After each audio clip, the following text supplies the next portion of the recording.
دوپہر میں سخت دھوپ تھی، سخت گرمی تھی، آپ گھر سے نکلے، دیکھا ابوبکر عمر رضی اللہ تعالیٰ عنہ مسجد میں، پوچھا کیسے ہو؟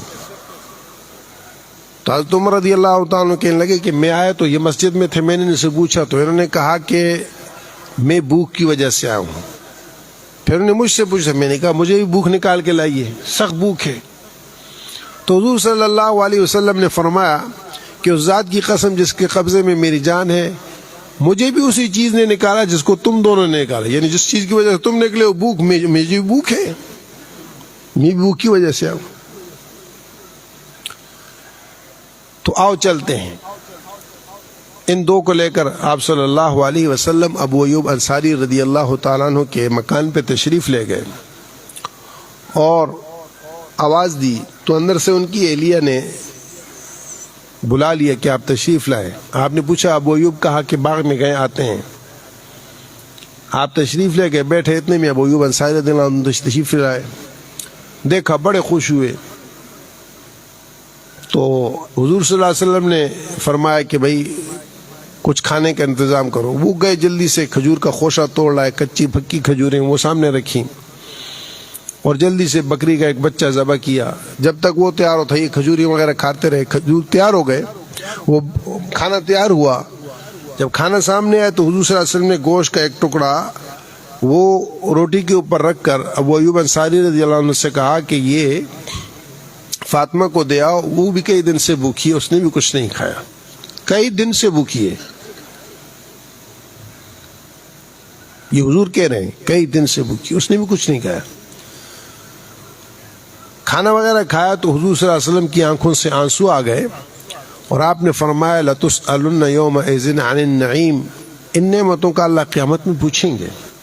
تو حضرت عمر رضی اللہ عنہ نے کہا کہ کئی دن کے فاقوں کے بعد ہمیں یہ کھانا ملا، اس کا بھی پوچھیں گے؟ تو آپ نے فرمایا کہ ہاں اے عمر، اللہ کی قسم، اللہ اس ٹھنڈے گھونٹ کے پانی کے متعلق بھی پوچھیں گے جو تمہیں کئی دنوں کے بعد سخت پیاس کے اعتبار سے ملا ہو۔ البتہ جب تم کھانا کھا چکو تو الحمدللہ الذی اطعمنا واشبعنا من غیر حول منا ولا قوہ یہ کہہ دیا کرو تو یہ کافی ہو جائے گا۔ کسی بھی نعمت کے استعمال کے بعد، کسی بھی نعمت کے استعمال کے بعد اگر انسان اور نہیں 3 مرتبہ الحمدللہ الحمدللہ الحمدللہ کہہ دے تو یہ اس نعمت کا اس نے حق ادا کیا۔ اللہ جل شانہ بندے سے محبت کرتے ہیں، یہ سب کچھ اللہ نے بنایا ہمارے لیے، لیکن اگر ان نعمتوں کے استعمال کے بعد ہم اللہ سے دور ہیں اور اس کی ناشکری کے اس زمرے میں آ رہے ہیں، یہ کفر ہے۔ یہ کیا ہے؟ اس پر اللہ ناراض ہوتے ہیں۔ لئن شکرتم لازیدنکم ولئن کفرتم ان عذابی لشدید۔ جو پکڑ آتی ہے، جو مسائل بنتے ہیں، وہ نعمتوں کی ناقدری اور ناشکری کی بنا پر ہوتا ہے۔ نعمت کی قدر یہ ہے کہ اللہ کی تعظیم، جلال، کبریائی، عظمت اور بزرگی، اس چیز کو تسلیم کیا جائے، اس چیز کو مانا جائے۔ آپ سو کے اٹھے، آپ کو اللہ نے ایک نعمت دی، نیند کی، کیا کیا؟ یہ ایک نعمت ہے اور اس کی رحمت تھی۔ آپ خود نہیں سوئے، اس نے سلایا۔ آپ خود نہیں سوئے۔ ابراہیم علیہ السلام کیا کہتے ہیں؟ جب اپنے قوم اور اپنے باپ سے بات کی تو اس کے بعد اللہ جل شانہ کی تعریف کرتے ہوئے فرمایا الذی هو یطعمنی ویسقین واذا مرضت فهو یشفین والذی یمیتنی ثم یحیین۔ وہی کھلاتا، وہی پلاتا، وہی سلاتا، وہی اٹھاتا ہے، اور بیمار ہوں تو وہ شفا دیتا ہے۔ بیمار ہوں تو وہ کیا کرتا ہے؟ کھلانے والا کون ہے؟ پلانے والا کون ہے؟ اور سلانے والا کون ہے؟ اس لیے سو کر اٹھنے کے بعد الحمدللہ الذی احیانا بعد ما اماتنا والیہ النشور، یہ دعا ہے۔ یہ دعا کس لیے ہے؟ یہ اس نعمت جو اللہ پاک نے آپ کو دی، نیند، اس نعمت کے شکر کے طور پر آپ نے اس کی بڑائی کو، عظمت کو تسلیم کیا کہ میرے بس میں نہیں تھا، تو نہیں کیا، تو ہمیشہ نیند سکون کی آئے گی نہیں آئے گی، راحت کی آئے گی نہیں آئے گی. اور اگر آپ نے اس نیند کرنے کے بعد ناشکری اختیار کی تو پریشانی تو آئے گی، پریشان تو آئے گی. دن کا اجالا اس لیے نہیں ہے کہ گناہ کیے جائیں، دن کا اجالا اطاعت کے لیے. رات کی تاریکی اس لیے نہیں کہ گناہ کیے جائیں، رات کی تاریکی اس لیے ہے کہ اس سے راز و نیاز کیے جائے. اور جہاں غلطی ہو، جہاں کوتاہی ہو، دن میں ہو رات میں ہو، دن میں ہو رات میں، اس کے ختم ہونے سے پہلے اس پر توبہ اور استغفار کر لیا جائے.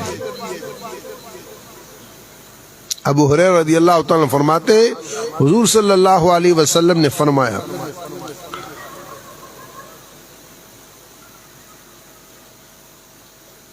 کہ اللہ جل شانہ رات کے ختم ہونے سے پہلے اپنے رحمت کے اعتبار سے جیسے اللہ کی شان ہے اپنے ہاتھوں کو پھیلا دیتے ہیں لیتوب مسیء اللیل، کہ رات کا گناہگار توبہ کر لے. وَيَبْسُطُ يَدَاهُ بِاللَّيْلِ لِيَتُوبَ مُسِيءُ النَّهَارِ، اور دن کو بھی اللہ ایسی ہاتھ پھیلائے رکھتا ہے کہ دن کا گناہگار دن کے ختم ہونے سے پہلے توبہ کر لے. اس کے رحمت کے ہاتھ جیسے اس کی شان کے حساب سے ہے، وہ اپنے بندے کے اس میں انتظار کرتا ہے کہ یہ معافی مانگ لے دن کے ختم ہونے سے پہلے اور رات کے ختم ہونے سے پہلے. اور دیکھیں ایک صبح کا وقت ہے، ایک شام کا وقت ہے، فجر کی نماز اور عصر کی نماز، ان دو وقتوں میں فرشتے بدلتے ہیں. صبح کے فرشتے عصر کی نماز میں یہ چلے جاتے ہیں پورے دن کا اعمال نامہ لے کر، اور عصر کی نماز میں رات کے فرشتے آتے ہیں، یہ جمع ہوتے ہیں اس وقت دونوں فرشتے، یہ کرامن کاتبین یعلمون ما تفعلون. اللہ نے یہ مقرر کیے ہیں، یہ دو فرشتے ہیں، ایک سیدھے وعدہ یہ نیکی لکھتا ہے، یہ برائی لکھتا ہے. اعمال نامے کے اعتبار سے ان کے پاس سجیل ہوتے ہیں، یہ لکھتے رہتے ہیں، یہ بھی لکھتا ہے، یہ بھی، یہ امیر ہے، یہ ماتحت ہے. اور پھر رات والے فرشتے صبح کی نماز میں سب سمیٹ کے چلتے ہیں، اور دن والے فرشتے آتے ہیں.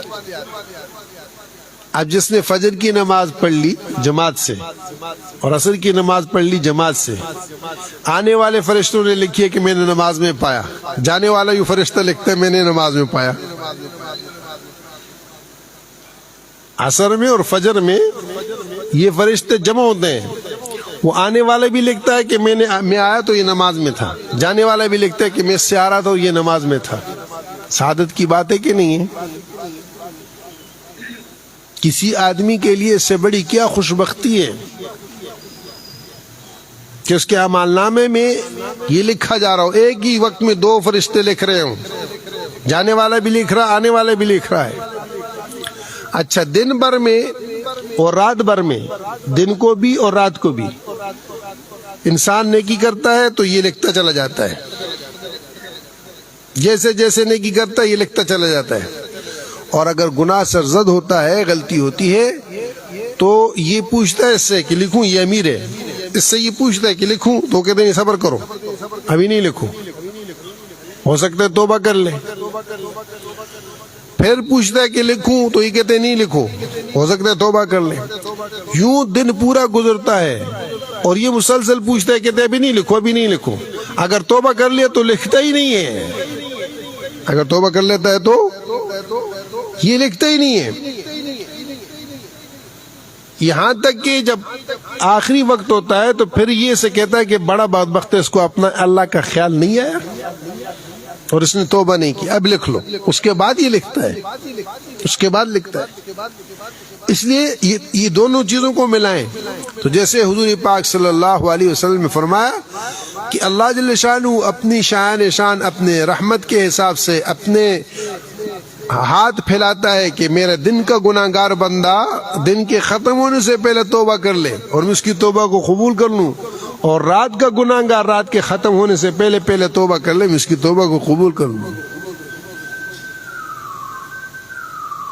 اور اللہ جل شانہ اپنے فرشتوں سے کہتے ہیں کہ میرے فرشتوں، جب تک میرا بندہ توبہ کرتا رہے گا میں اس کو معاف کرتا رہوں گا۔